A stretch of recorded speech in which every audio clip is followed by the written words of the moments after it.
Hello and welcome to Michael and Ivanka's Grand Podcast. This is a weekly podcast in which we improve our friendship by discussing difficult topics and trying to stay friends.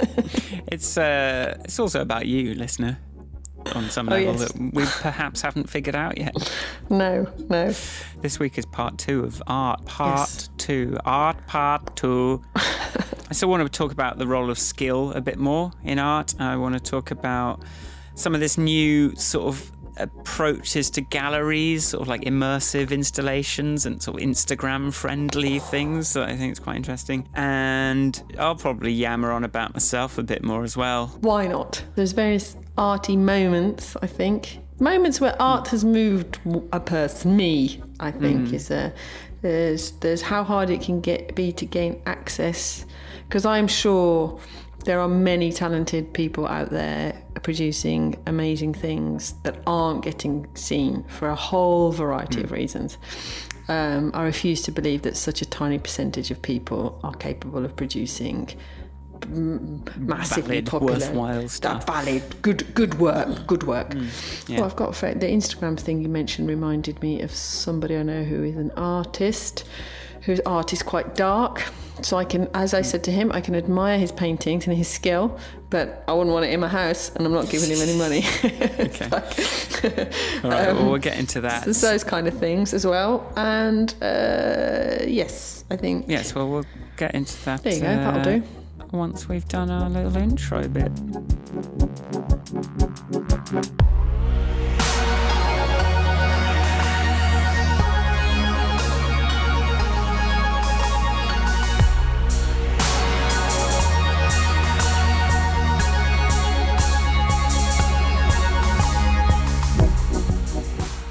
So, how are you, Michael? How was your week? Same thing, double episode. Have you... do you know what? I got a tax rebate. That's coming. So one of the advantages of being an artist / loser for most of last year is that the usual thing, like last year I got hit by a massive corporation tax bill at the end of the year because I'd worked pretty much constantly the year before. This year, because I didn't work much last year, I was sort of like counting down to my corporation tax bill, but it's actually a rebate this year, so that's nice. Not loads, but it's like few. You know, it's not an emergency. Plus, I've taken a job before I completely ran out of money for a change. Wow, so how grown up of you, Michael.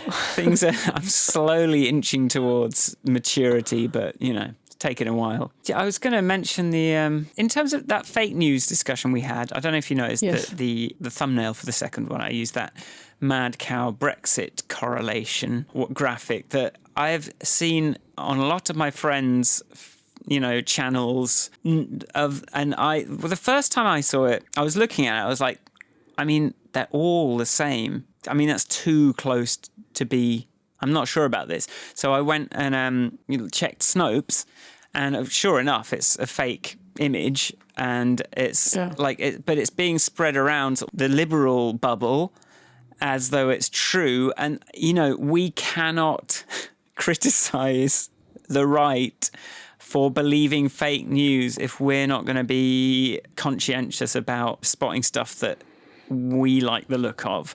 So I just think that's a case in point. The fact that thing was so widely shared, obviously something needs to happen to get people to kind of look at this stuff a bit more closely. I thought that was quite an offensive image, really. Yeah, I mean, especially if it's not true. I mean, if it was true, it's like, you kind of love it.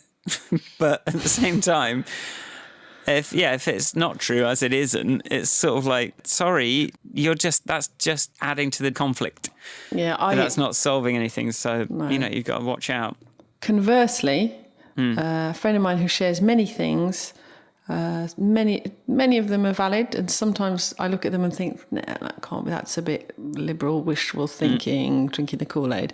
Anyway, he shared an image of Brett Kavanaugh, and there's a picture of him, and then all these women sitting behind him, all pulling faces of disgust. Yes, he put it on his Facebook, and a few people went, is this real? But so I toddled off to the original article, which was on time.com, and I have to assume that if time.com are featuring the image as part of their article, that it's probably real. You would hope so. One would hope so. So a man who, so I presented that as evidence that it was in fact a real image. But yes, I was the fact checker for that Facebook post amongst my little group of friends. I suppose it's the stuff that doesn't even seem that remarkable that's false is even more dangerous in some ways. So the stuff that is like the mad cow thing is like, that's a funny idea. But the stuff that just seems normal, that doesn't seem remarkable at all, but is not true, is going to be even harder to fact check and stay on top of. So that's probably where the battle really gets fought next, isn't it? One of my cousins here in Croatia sent me a link to an article describing how some Muslim youths beat somebody up in Britain. And it's a Croatian news article describing the outrage of the British public. And then I had this moment of trying to decide whether or not how to address it. So far I've ignored it. Do I send him a link back to an article where some British youths have beaten up a Polish man whose name was Polish? You know, how do I respond? Because A, why did he send it to me? B, you know, because we do have this little bit of this area of the world is not as progressive as perhaps I am. I try not to be too vociferous with my political opinions because I do love my family, but at the same time, I don't let things slide. So there's this story going around here where somebody was talking to me, blah, blah, blah, Donald Trump, and then went, well, at least he's Catholic. I was like, what? What has that got to do? A, he's not. And B, what has that got to do with anything ever in the whole world?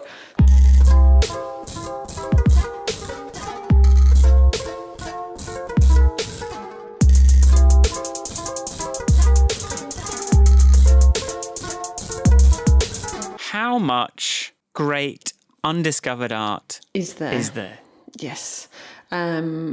I would suppose that there's quite a lot of it. Surely. An example that I have to illustrate my theory or support my theory is from The Guilty Feminist, so it's about equality. So just to warn you, it's about feminism, but he talks about the fact there's a Melbourne Film Festival that, you know, people submit films to, they're independent movies. They then get judged by the critics, and always, there's like 90% of the movies are by men, and then there's a few done by women that creep through. And then this year they changed it and made it blind submissions. So the judges had to watch the films and judge them not on any other information than watching the film. And then it was 50-50 in terms of female and male directors. Imagine that. Fascinating. Because one of the problems, I think, with experts in art, critics in art, is that your response to a piece of art is so subjective, and it is your reaction. I don't really know. Yes, of course, critics can give you a steer, but they too have biases. Yeah, they too have. They're not measuring. They're not sticking a thermometer in something and telling you what temperature it is. They're of course bringing judgment in that's based on expertise and knowledge and all that stuff. And the way they might interpret not adhering to certain, expectations or conventions might differ depending on the gender of the person. So if it's a man, it's a bold departure from convention. If it's a woman, it's like, a naive misunderstanding of what makes something good. Like that sort of mentality. That sort of stuff is the stuff that's... And that's not to say that there aren't biases that apply to, class backgrounds, colour of the artist, the name, all sorts of things will create biases. Many of which the judges possibly are not aware of at all. Yeah. That's another thing to bear in mind with these kind of conversations. Your A&R person is also trying to make a living, and they're basing their decisions on previous successes, on their own biases, on their own fear of losing their own jobs and not making la la la. So, there are all these inherent biases, which I think we all like to believe that this new internet creates an equal platform and removes all these things, but it doesn't. It is very hard to create a situation where being good is enough to get you to the top. Yeah. I mean, what I would say is that there are now more ways to kind of break through than there ever have been, but they still tend to be quite specific ways. And often the weird thing is some of them will only really work once as well. So whereas before there were gatekeepers, very clear gatekeepers to exposure, for example, now it's a bit more fluid than that, and it's a bit more weird and unexpected than that. But yes, there are still very much unconscious or conscious biases in those. To me personally, I feel like the press and the critics are the people that I can't seem to kind of get on my side. And like, if I could, then, that would make a huge difference. I had this conversation recently with somebody who works in the TV world. And she talked about the fact that when you're putting a team together, it can be very hit and miss of whether you're getting good people or people can live up to the skills that they purport to have. And my understanding of that media world is that it's very nepotistic, and that's one of the and I said, surely that's partly down to the nepotism. And she said, yes, there's very much this sort of jobs get kept within people who know each other. They pass jobs around. If your father or mother did something, then the chances are they can call in a favour and get somebody. So there's it isn't necessarily deliberately excluding other people, but it's certainly deliberately including the people that are in your gang. Yeah. And I think that's true of a lot of the art world. Yeah, I mean, look at a silly example that's coming to my head. Have you watched Billy Elliot, the movie? Yeah, so, there he is, a sort of Geordie coal miner's son who wants to do ballet and ends up at the, auditioning and, has this kind of auditioning to these posh people, posh southern folk out of spite as much as anything else. And there's that sort of everyone loves a movie. Well, that is a feel-good movie. That is somebody who's fought through and they've got there. And those people that are excluding entry, they're not going out of their way necessarily to exclude, Geordie miners' sons from ballet, but they're just making it inaccessible. So they speak in a different language, or they if you don't know what to ask for, you're not going to get the right help. So I imagine breaking into the music industry or the art, and art must be so much harder because you have to sort of nurture painting, art, maybe. I think there are fewer of these new channels in that world if you are somebody who paints or a sculptor than there are for the music or even film, because it's still not digital. What do you think? It's probably easier to charge something for what you've done, though, in those worlds, because there's a thing, here's a thing. That's right. You can buy this painting. It doesn't fall into that kind of ephemeral... That's true. But then, I do know, I have a friend who's a painter, and he does work digitally, a lot of it. But, he puts a lot of time into his website and trying to get people to buy prints and trying to get people onto his Patreon and all these things. And we have conversations about a similar kind of, I think he's actually managing to make a living from it. He's very good in a way that, I just haven't managed to crack with music, but I don't know. I think a picture, when there's an artifact... And that's why I think probably selling a physical record, even if you don't actually need it to listen to the thing, you've got that object. It's something that people are more likely to pay for than something that is literally sits on your hard drive. Yeah.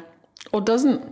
Spotify subscription and a something else subscription. Yeah. At least when I had eMusic, I used to go in and choose some music and download it, which was more than... With Spotify, I don't even do that. Similarly, sort of Netflix, iTunes, all these things. Yeah, that's true. All of these things. And I can complain about music, but the amount of money that goes into making a film that can then just be immediately, that's all about the box office takings. It's all about kind of not letting it leak. So that you can get your kind of first weekend maximum, box office money and hopefully make your money back, because after that, good luck. I mean, with the model, just because I don't know, if you're doing digital rentals, where, who's making all the money on those? Because some of those, like if you do HD video rental, that's like $4.99 for a couple of nights. That's not insignificant. I suspect it comes down to the usual sort of distributor chain thing. So Apple will get their 30%, then probably the distributors will get X amount, and then like it goes down. The artists will get 10 pence.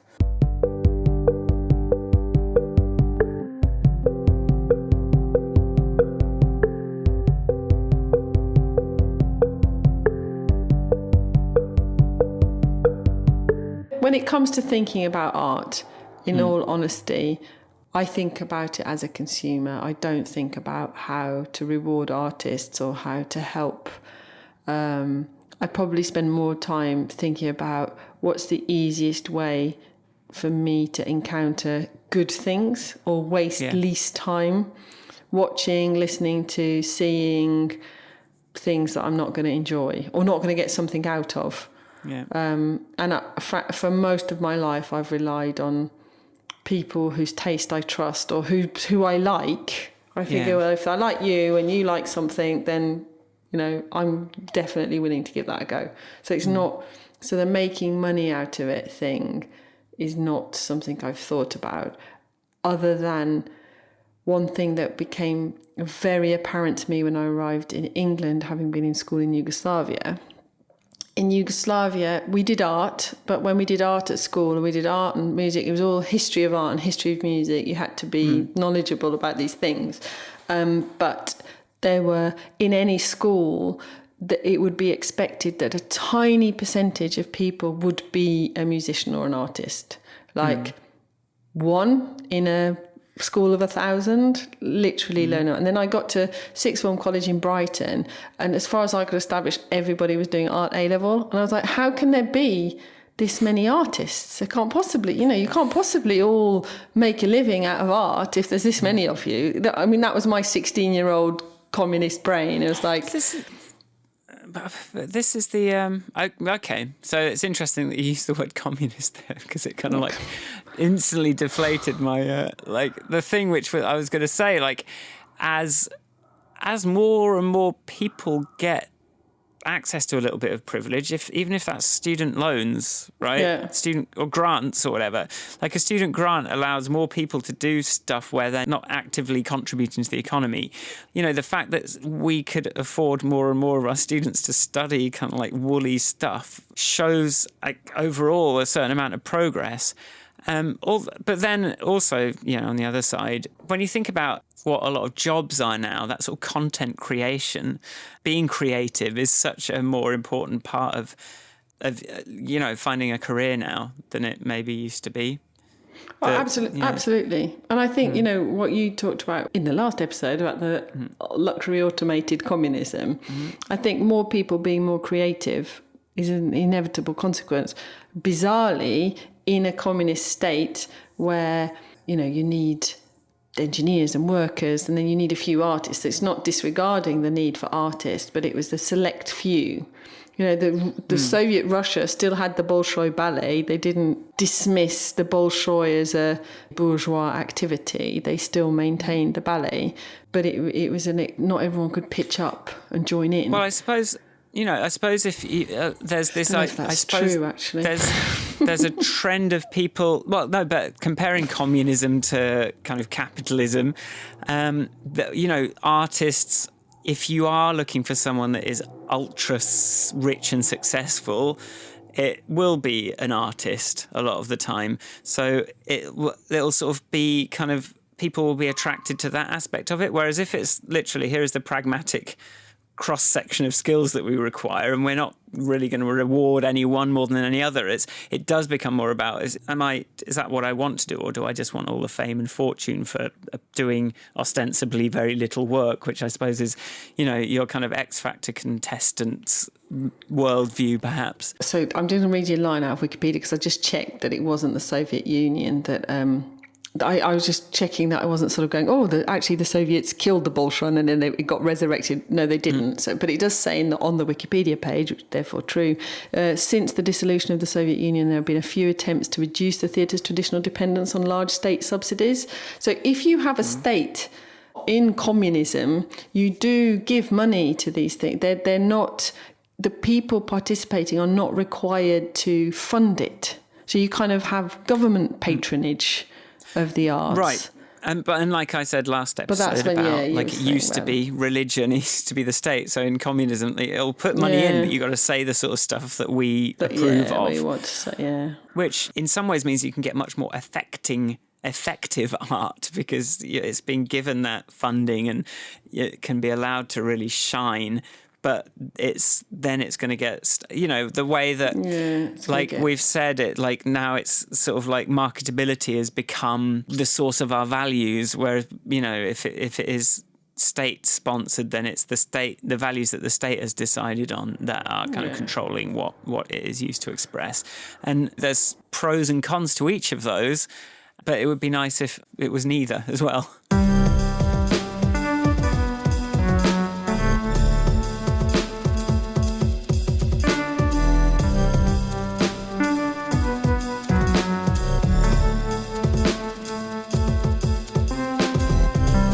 It's actually quite a depressing episode now, because it's like, even if, in the olden days where you might have had patronage from a wealthy sponsor, I imagine it would be rare that they would really give you free rein. So your best bet at being an artist who could truly do whatever they wanted to is to be independently wealthy, and the wealth not depend on the art at all. Yeah. And I think, if you really want to make statements about the state of the world, I mean, D-Light and Grooves in the Heart is fantastic. Fantastic. It is art. It's brilliant, but it's not designed to create. In fact, if anything, it's designed to distract us from the state of our lives. Here you go, have a boogie to this. Yay, woo! Yeah. And it's like, if anything, it plays into the hands of the oppressors. I think a lot of it still boils down to what good is. And just to remember that it's not just art that suffers from that. The need to be able to have space to fail, the need to be able to, be creative. It's, it's the same for business. Like, you kind of need to be a bit independently wealthy to be able to take a risk on an idea and give it enough time that you're going to, be able to, have a proper go at it. Yeah. And as a follow-up to my thing about getting to Brighton sixth form college, how come I was doing 2 maths A levels and electronics and everyone did art. Equally now there's this mass defunding of the arts, and I stand by what I said originally, which is that we absolutely, as a healthy society, need to have people who are inspired who have the talent, who are prepared to dedicate, because it requires so much dedication. Really, if we stick by our statement of you need to create the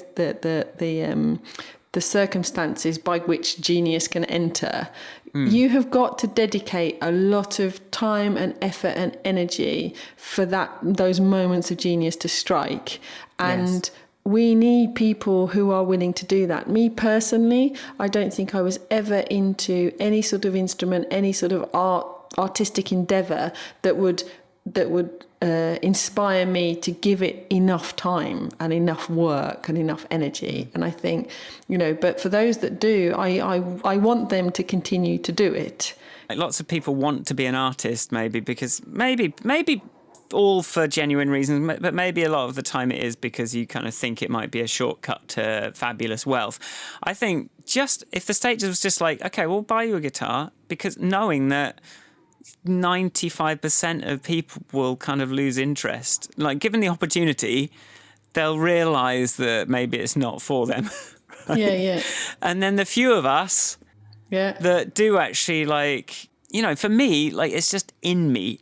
It's something I am angry that I can't not do sometimes. If I don't do this, I will just, I don't know who I am. Like, the people that just let us do it.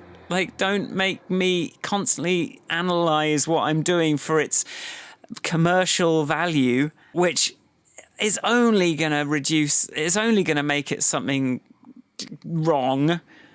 Like, if, just give people a bit of mental space to try stuff, because just knowing that a lot of people will lose interest pretty quickly.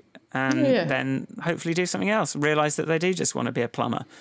Yeah, I practiced the accordion diligently whilst my mother said, get down there. But as soon as I lost the parental driver, I was like, yeah, no, I don't need to do that now. Yay.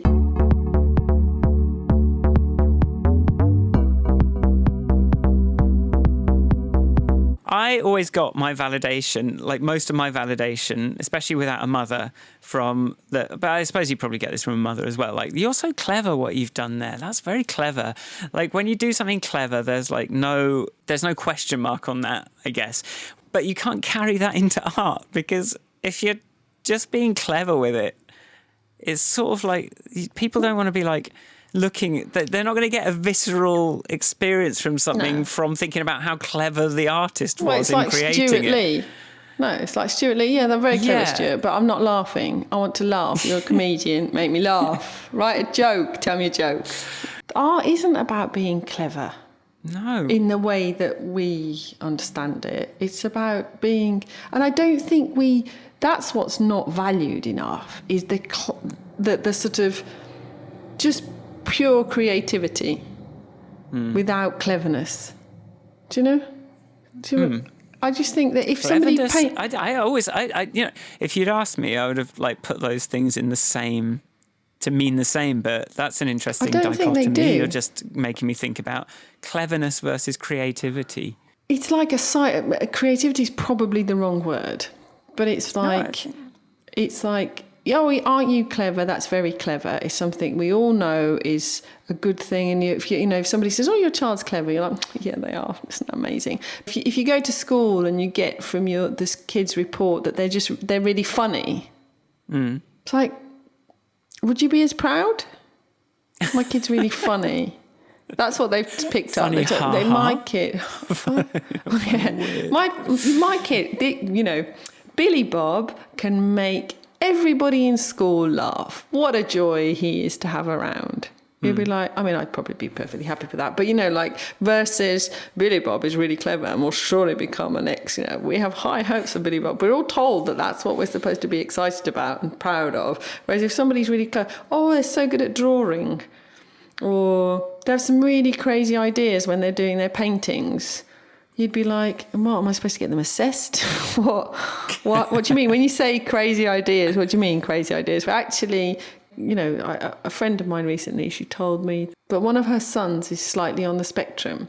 And I didn't know that, but I've always, since he's been little, he's always come up with, his own little lens on the world, which has always been, I've always enjoyed hearing his, what did he say about such and such, he has little isms that are him. And apparently in school they've established that he's somewhere on the spectrum, so he has some assistance now. And I was like, well, I hope they don't, overfix him because he's cool the way, he has there's something very valuable and impressive about his lens on the world, I think. But there's a lot of value to those little, you don't want to just normalise it, just make everyone the same. No. That would be awful. Creativity is definitely something that defines us, and I think we do rely on the sort of crazier people to kind of think of those things that most of us wouldn't, and it's really a catalyst for human progress. Slightly idiosyncratic, alternative. Yeah, exactly. And I think it's not necessarily systematizable. It's like it is these unique lenses. It has to be. If it's formulaic, that's when you kind of feel like it stops being art.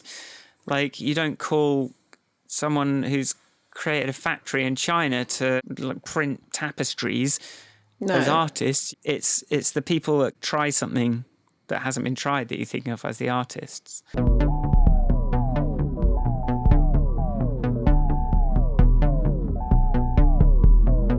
The new medium is technological. I think code is a very expressive medium for artists to sort of learn to work within.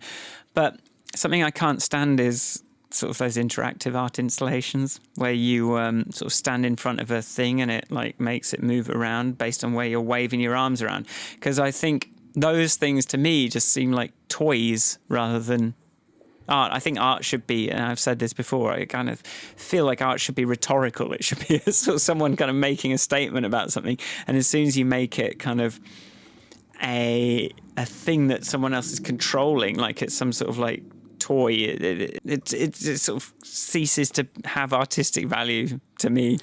That said, these like museums are, they used to be in museums, no photos sort of thing. Yeah. Like you're not, or galleries, you weren't supposed to take pictures of anything. But now there's this growing trend of these sort of immersive art installations. Like both of my recent Facebook pictures have been me in one of these things by the same artist. Isn't it nice to like be able to go somewhere and have a nice picture taken of yourself on some like really interesting background and share that on Instagram or use that as doesn't that have more value than kind of standing in front of something and just looking at it and going, yeah, okay. I think there's something about just being there. The minute you're curating your own Instagram feed from what's in front of you, you're not contemplating it. Well, you know what? I sort of say that you do get excellent Instagram pictures, but actually like being in the sort of mirrored installation where like it's sort of an infinite glowing thing in every direction is like you're not going to get that any other way than kind of being there either. So it kind of works both ways, which is kind of cool. Maybe it's just really good. To answer your original thing, I think there's a new layer on the art being formed when visitor with phone, with camera and Instagram meets artwork. That's up for consideration. But I think there are too many things that we go along to and we're not present at all. And how can you possibly then know what you think if you're not actually having a look at it? Equally though, I went to Dallas Modern Art Museum. I had very low expectations because I'm prejudiced like that, and it was brilliant, really brilliant. But one of the exhibits was an Alexander Calder, or 2 or 3 of those. He does those mobiles, and you weren't allowed to, blow on them. You weren't allowed to make them move. Which I walked past and I was like, oh. It's designed to move. Why wouldn't I be allowed to, at least put a fan near it and do something so that it, why am I supposed to just look at it as though it was designed to be a stationary object when it clearly wasn't? Let it be ephemeral. Let it decay from loads of people touching it. I think sometimes the interactive bits make you be more present. I've been to weird sound installations at things, you're like, it's just noise, I don't know. Where do you want me to stand again? What? And I can be a total heathen or just, I don't know, whatever I am. Yeah, I don't see the point of these rooms in art galleries where they just show like a film on a loop. I'm like, well, I didn't come here to watch a film. And also, this is boring. And I'm walking in halfway through. One of my favourite modern art video installations that I didn't know ever was going. I was at MoMA, name dropping the galleries now, with a friend of mine, and this, I don't know what the artist was called, but it was just this video on constant loop of him going, this is art, then turning, this is art, then turning, this is art, and he just turned constantly saying this is art and repeating it. And I actually really enjoyed it. It's like, well, that cool. Reminds me of Ron Swanson going, art is just, look, here's the thing, art is just anything. Art is anything.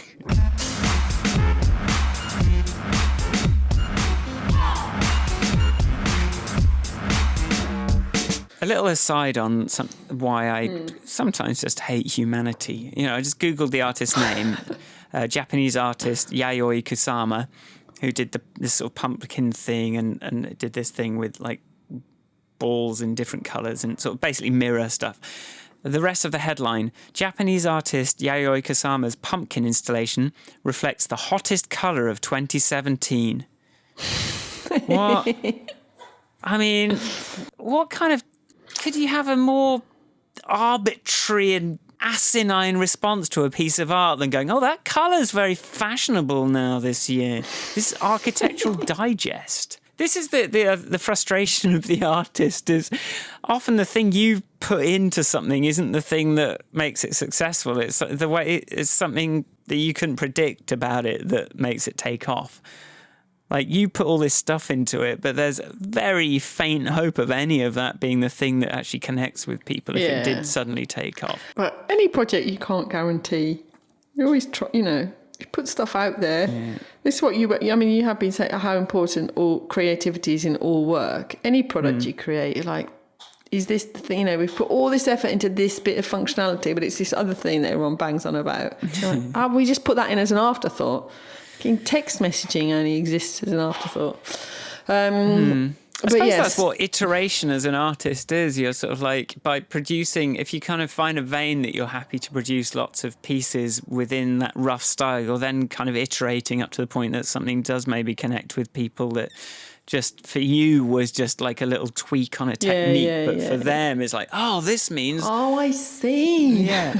And then, and whether or not that makes them look at anything else you've done, which there's absolutely, like, probably very unlikely these days as well. Like, you can have one piece of work that lots of people will get excited about, but there's no guarantee that will give you a name or make anyone look at anything else you've done still, because you're still kind of like competing every time against all these different things.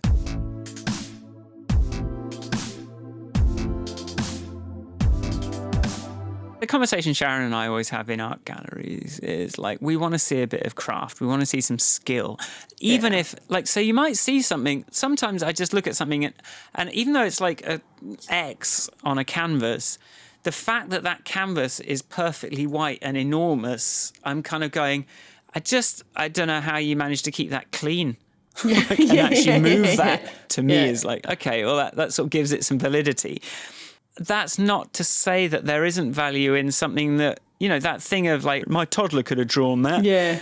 The question, but would they, would you have, like, part of being an artist is curating what you've created and saying, okay, this is a finished thing. This is a thing with value. So that, David Shrigley's great because he's sort of found this way of doing this. It's almost like anti-craft. But, it's funny but he just like tons and tons of stuff he's creating all the time. Just, I don't know, like, so there's always an exception that proves the rule, whatever that means. But like, I do, I want to see either a bit of craft or I want to see at least they've really definitely doing it on purpose. Yeah. Deliberate. Maybe art needs to be. It should be deliberate. Deliberate. When we were talking about critics, you talked about the fact that they have a more sophisticated way of looking at things. Well, so the word sophisticated. Yes. Discuss. Well, because I was going to come back to that and say, like, along a certain dimension.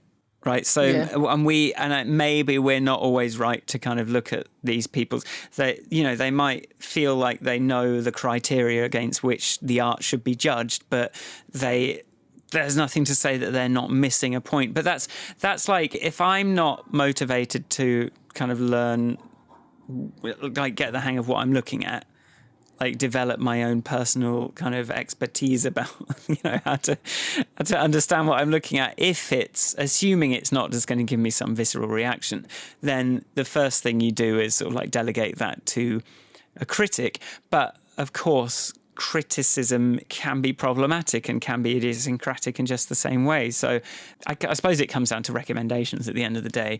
Like, if a critic that I like sort of consistently gives me recommendations that I turn out to enjoy, then I'm more likely to give something a chance if they've said that it's good. And actually, like, if you're critiquing stuff purely on the technical craft, I don't think you're necessarily going to catch all the best stuff either. Yeah. Because also this is what your point you were making about polished.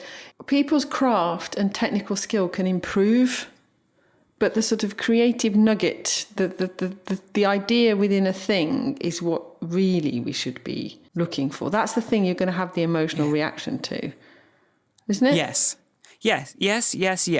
And /but.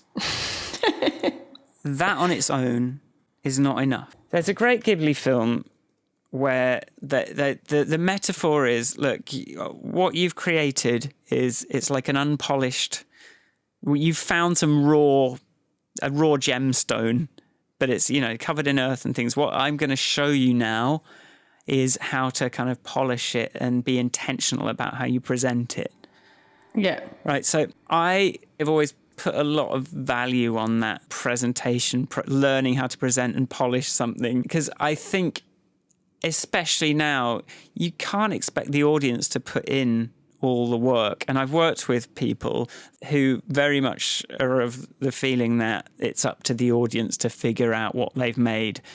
And I think it's like, yeah, good luck with that. Yeah, that would be easier for you if the audience had to do all the work. Yeah. But really, if you're serious about this, you need to learn how to present it in such a way that the audience is going to, it's a bit fairer, it's a bit more equal. Like you've got to give them something, especially now that there's, so many things competing for their attention that are great. There's so many great things competing for their attention. Yeah.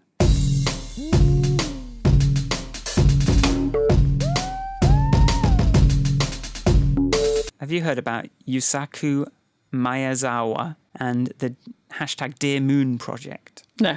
This guy, I think he's going to be the first SpaceX rocket trip to the moon. I have heard of him. And he is taking a selection of artists with him. Yes. And that, yeah. Cool. You hope that there will be some fairly seminal and sort of like era-defining work that will come out of doing this. Yeah, who should you bring to the moon? Who should you expose to this stuff that no one's ever seen? We've sent the scientists up.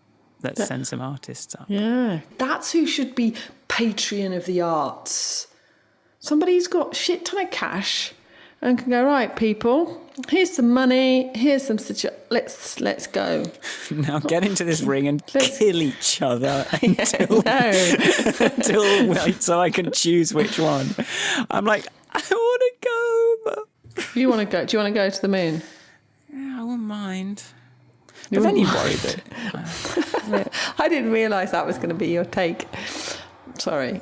I can't think of anything more terrifying than to get into a spaceship, a rocket, and go to the moon. I always wanted to do it. You do want to go into space? Yeah. Though on the subject of this Dear Moon thing, one of my most irritating moments at Canonical was when we were talking about some interaction and Mark went, yeah, but when you're in space, we were like... Irritating? For me, I was like, so excited that I'm in a room with someone that went into space. Being in space into a conversation. Yes. Like, oh my God. I can't believe you used the word irritating for that. For me, it was like the best, the one moment that irritating. It's like I don't know where to go now. It's like we've got no common point of reference. You win. Fine. Separated us in this conversation. Oh, well, that's the thing. Like you make whatever you say, let's do it. What if the artists make stuff that none of us can possibly understand because we haven't been to the moon? Yes. So the idea. It just brings it back round to let's express something larger than ourselves. Let's express the divine. Whether it's Aaron Sorkin presenting a sort of idealized version of politics or like political discourse, or it's the Sistine Chapel kind of showing you God, or even like a rave, like psytrance or something, where everyone's sort of taken the same pills and they're being exposed to this ultraviolet kind of psychedelic thing that will give them this spiritual experience. I really think if art can give us access to that, to the divine, I just find that so much more valuable than its inverse, which is like just personal, individualistic or sort of like gritty stuff. I would just much rather we poured our energies into something bigger than ourselves. Amen. Amen.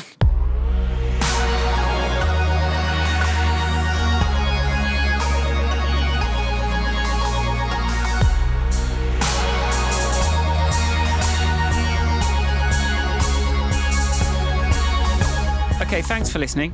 Thank you for listening. Thank you for listening. Genuinely, thank you for listening. Honestly, thank you so much for listening through to our podcast. If there's anything we can do for you, email hello@grandpodcast.com. We don't get much. So please, whatever, just give us a shout. You can find me at michaelforestmusic.com. Where can people find you? You can find me at Ivanka on Twitter. If people like it, what can they do? If they like our podcast, they can write us reviews on whatever platform they're listening to us on. They can make sure they're subscribed so they get the latest episode automatically. Subscribe your friends, even if you don't particularly like it, your friends might like it. So, don't bow to pressure. Just get people listening, let them draw their own conclusions. This is a no judgment sort of environment. And yes, that'll do. Write us some reviews. Yeah, I said that. Anyway, do listen. We like it when people listen because then we get affirmation because our stats go up. Also, when people ask us about the podcast that we spend 20% of our week opting to do instead of getting paid, we don't have to feel like such losers. The higher number we can say, the less we have to feel like losers for doing this. The less loserish. Yes, exactly. That's exactly we're not, like we've said, this stuff doesn't happen for free. Like, we have to put time in. We have to make time for it and put a lot of work in. So, yes, not that that's your problem, and it's no different for anything else you might choose to consume instead. But just saying, thank you. Thank you. Bye. Bye. Yeah, and we'll see you next bye. time. Bye bye. Bye bye. Bye bye. Bye bye. Bye bye.